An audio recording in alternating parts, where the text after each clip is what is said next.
Hello, citizens of the Nigelverse. It is Nigel here once again, and it is time for the Batman Dark Knight Trilogy Retrospective. As you can see by my shirt here, repping the Batman here in the Dark Knight Trilogy. A very interesting, influential trilogy for a lot of people. Well, this is what reportedly got them back into like superhero movies, which helped redefine superhero movies. Kind of up to this point, superhero movies were in a bit of a rut. You had stuff like the Fantastic Four movies around this time, or actually the second one hadn't released yet. Eh, well, the first one released before the Dark Knight trilogy began, and then the second one released in the midst of it. But then you also had movies like Daredevil and Elektra. For a lot of people, this is what reinvigorated the superhero franchise, even though Batman's not really a superhero, he's a detective. But, yeah, so the Dark Knight trilogy. First time seeing these movies, and I gotta say, what an interesting trilogy. What an interesting ride. Some high points and some low points, of course, but that's how a lot of movies and a lot of movie franchises, a lot of movie trilogies, what have you, that's how they go a lot of times. But still, it was interesting and fun to look at these movies for the first time and to see what all the hype was about. But without further ado, we're going to do the retrospective. So I'm going to be talking about quite a few things here, and those of you who have seen my other retrospective videos, the ones I did for not just the MCU but also the Spyro trilogy and the Star Wars Skywalker saga, if you haven't already, go check those out. But pretty much I'm going to be talking about several different aspects of the Dark Knight trilogy. I got some categories here. I got the movies of the trilogy ranked from favorite to least favorite, the main villains ranked from favorite to least favorite, my favorite supporting character, my least favorite supporting character, my favorite secondary villain, my least favorite secondary villain, what the trilogy did right, where the trilogy fell short, and something kind of new I'm adding at the bottom is this worth the watch? Is it worth your time and investment watching this trilogy of movies? So without further ado, let's get right into it. So and obviously I'm going to be talking about why and everything throughout the retrospective. So starting off with all three movies ranked from my favorite to least favorite. So my favorite, I definitely got to go with The Dark Knight. Just everything about The Dark Knight, not just as a movie, but in the grand scheme of the trilogy, it was just so well done. The main villain in the Joker was so compelling. There was constant action throughout. It was paced really well. Everything kept flowing and moving. There's a lot of cool twists and turns. There was a lot of really, really good stuff. Yeah, just a really, really awesome, well done movie. In terms of the middle, I have to go with The Dark Knight Rises. It is, and I talked about this in my review, which if you haven't already, go check out my review of actually all three of these movies. But I talked about The Dark Knight Rises, how it was very bottom heavy.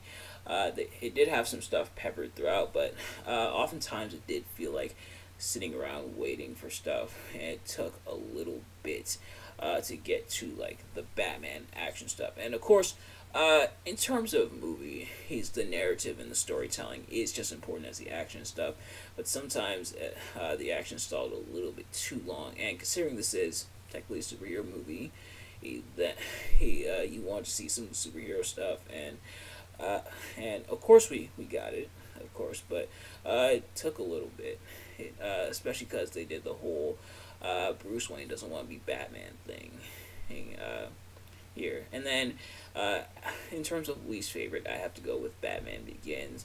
The Batman Begins, in my opinion, had similar issues to The Dark Knight Rises, except Dark Knight Rises did it a little bit better. But Batman Begins, and not to say Batman Begins is a bad movie, just least favorite.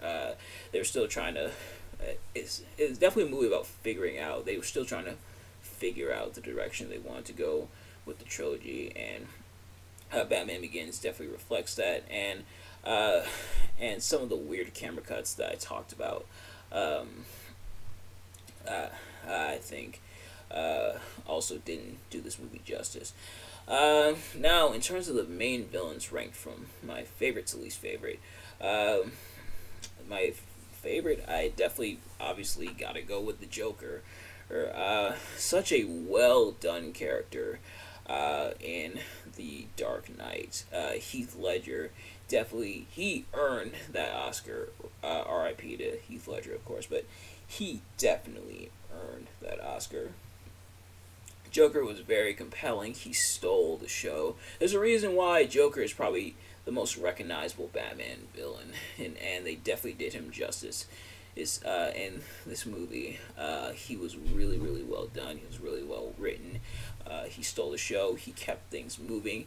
His antics, definitely, he very insane. Cracked a lot of jokes and everything, and somewhat grounded in realism in a lot of cases. Brought some really interesting points about how society is very crazy sometimes, and how it feels like people will turn on each other, and sliding a little bit of chaos in disrupts the whole thing. And especially love the little mini speech he gave to Two-Face, how people don't panic when things are going according to plan. Joker just a very very well done character. Um, in terms of the middle, despite how I rank the movies, I actually have to go with Ra's al Ghul. Well, the twist of him not actually being dead was kind of interesting. He tried his best to carry the narrative for the first movie when he showed back up and bring up some good points as well, and having a close relationship with Bruce Wayne. Out of all three of the main villains, I'd argue he had the closest relationship to not just Batman but also Bruce Wayne, and the fact that he was a constant presence for a good majority of the movie, I think was pretty well done. Even if he wasn't as interesting, I should say, as Joker. And then, at least favorite, I sadly have to go with Bane. I feel like he could have been done better, not just appearance wise, but the fact that they kind of tried to make him like a second Joker in some regards, I thought was a little bit disappointing. And I didn't mention this. I'm surprised that I forgot to mention this when I reviewed The Dark Knight Rises, so I'm going to mention it here. What was up with that voice? Why did you pick that voice for Bane? Why that voice? It sounds ridiculous. It sounds goofy. What on earth were they thinking with that voice from Bane? Ugh. Why? Bane was okay, and he definitely had his moments of brilliance, of course, and you could tell. Oh, they definitely tried, but I feel like they did miss the mark, unfortunately, with Bane. In terms of my favorite supporting character, I actually went with two. It was kind of a tie here, and I'll explain why. I went with both Alfred and Lucius Fox, because I like how their relationships with Bruce Wayne was explored, kind of in different ways. He's Alfred, of course, not just butler, but very much a father figure to Bruce, constantly there, constant presence. You can tell influencing quite a bit of Bruce Wayne / Batman's decisions, including at the end when Batman / Bruce Wayne decides to pretty much fake his death, to hide out and everything, taking Alfred's advice and kind of leaving the whole superhero thing behind. Just showing Alfred's effects on Bruce Wayne, and that Alfred leaves out and everything, and showing his character there. So I feel like, and they kind of did something similar with Alfred in the Batman Telltale series. Definitely recommend those games, by the way. Yeah, pretty good stuff. But having Alfred kind of leave out because he doesn't want to see Bruce destroy himself, I think that was really well done in the movie. And Lucius Fox, because Lucius Fox, well, not necessarily a father role, definitely had the mentor role. The fact that he designed all the gadgets and everything, and supplying Bruce with all the cool stuff, providing the nuggets of wisdom and everything to Bruce and to the board for Wayne Enterprises, I think was really well done as well. Oh, and the fact that it's Morgan Freeman. I can't go wrong with Morgan Freeman. My least favorite supporting character, I have to go with Rachel, mostly because she kind of filled the role of like girlfriend slash like damsel in distress. As it definitely surprised me that they had the guts to kill her off in the Dark Knight. But then again, and it did lead directly to a villain we'll actually talk about in just a moment. Yeah, she kind of just filled like the girlfriend role. Some nuggets of wisdom from Bruce, but not really enough to get that territory. In terms of my favorite secondary villain, I definitely gotta go with Two-Face. I feel like Two-Face, as opposed to my least favorite secondary villain, is kind of one done right, because Two-Face, for starters, although he's not the main villain, he is the last villain that Batman fights in The Dark Knight. But also, the build-up, and you know what's coming. If you read the comics, if you don't really read the comics and are just watching the movie, you can kind of feel the tenseness of like, oh no, what's gonna happen to him? But if you've read the comics, you're like, oh man, we know how this is gonna end. Seeing Harvey Dent, seeing how he was and his willingness to try to do so much good, kind of just going down the drain because of what happens to him, the scarring and everything, and how he becomes corrupt and everything. It's definitely very well done, until the point where he definitely gets a lot of time to shine, just as much as Joker. But Joker still steals the show. But they still have Harvey Dent slash Two-Face in there, and still keep it moving, and still make it really solid. In terms of my least favorite secondary villain, I sadly gotta go with Scarecrow. And it's so disappointing because as Scarecrow, I feel like Scarecrow probably could have took over as main villain. Kill off Ra's al Ghul, give him like a post-credit scene where it's revealed he's alive through the Lazarus Pit and everything.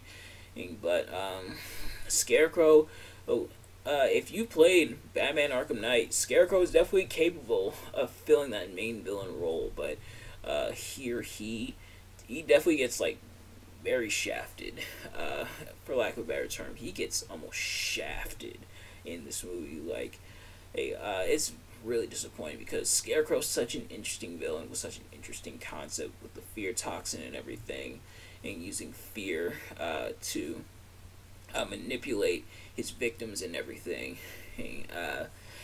Sadly, I wish he got more time to shine.